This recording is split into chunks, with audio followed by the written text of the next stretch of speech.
Sa bawat linya ay may lagim, may nagaganap, ngunit sa isang iglap, maraming tao ang tuluyang napapahamak.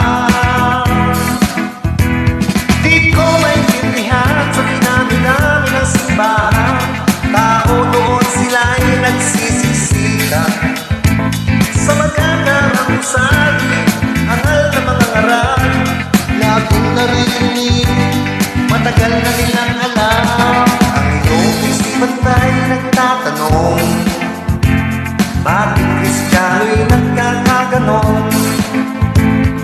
Tamad na ang aral at mabuhay na banal, dahil na rin minsan sa mula ang mga ngaral. Oh, di ko maintindihan sa dinami-dami ng simbahan, tao doon sila'y nagsisisihan sa magandang usali, hangal na mga ngaral, laging narinig, matagal na nilang alam.